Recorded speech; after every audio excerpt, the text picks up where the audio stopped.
Bonjour tout le monde, bienvenue sur cette vidéo. Aujourd'hui on va parler d'un arbitre qui pour moi est le meilleur arbitre de Ligue 1, il s'agit de Gaël Angoula. Pour ceux qui ne le connaîtraient pas, cet arbitre il a la particularité d'avoir été un ancien joueur de football professionnel, il a joué à très haut niveau pendant de nombreuses années, il a fait notamment 7 saisons entre la Ligue 1 et la Ligue 2, il a remporté le championnat de national, c'est donc un ancien joueur qui connaît parfaitement le terrain et qui s'est reconverti plus tard comme arbitre. La particularité qu'il a, ce qui fait que pour moi c'est un des meilleurs arbitres de Ligue 1, c'est qu'il a une humanité incroyable sur le terrain, il a beaucoup d'empathie par rapport aux joueurs, il se met à leur place et plutôt que d'arbitrer les matchs à la dure,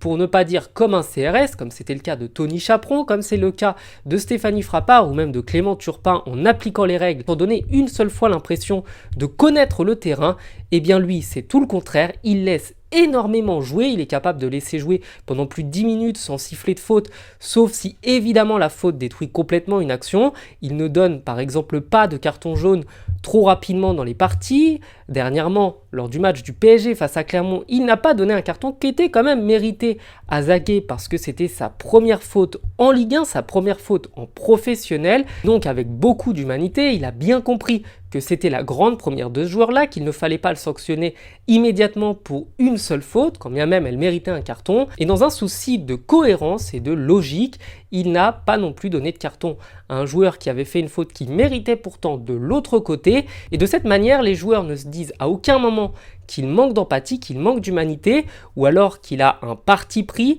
Il applique la règle en étant le plus souple possible, en respectant évidemment le jeu, il ne va pas laisser les joueurs faire des attentats et il va mettre des cartons quand il faut vraiment le mettre et qu'il faut vraiment sanctionner, mais son arbitrage est dans l'ensemble extrêmement cohérent et je pense réellement que le fait d'avoir été sur le terrain pendant toutes ces années, il a eu une carrière, même si c'était en CFA et après en national, extrêmement longue, plus de 10 ans, lui permet de vivre ce qu'ils vivent eux en ce moment puisqu'il l'a vécu avant eux dans sa carrière. Et quand on regarde bien, quand les joueurs sont sanctionnés, qu'il y a un carton ou quelque chose, les joueurs lui sourient, les joueurs font preuve de beaucoup de compréhension, les joueurs ne hurlent pas sur lui, personne ne s'amuse à crier sur Gaël Angoula ou à se mettre à râler de manière très véhémente, tout simplement parce que c'est un ancien joueur, comme je vous l'ai dit, et je pense qu'il faudrait beaucoup plus d'anciens joueurs comme arbitre, parce que la plupart du temps, les joueurs ont la facilité de se reconvertir comme consultants sportifs,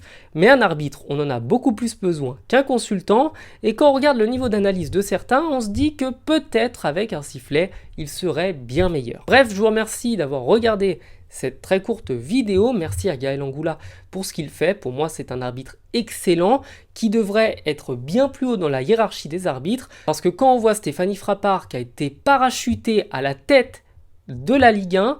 sans qu'elle n'ait aucune compétence, je pense qu'elle n'est pas assez compétente et elle n'est surtout pas du tout humaine, eh bien je trouve ça dramatique d'avoir des gens qui ne comprennent rien au football pour prendre des décisions aussi importantes que celles que doit prendre un arbitre. Bref, encore une fois, à bientôt sur la chaîne, ciao.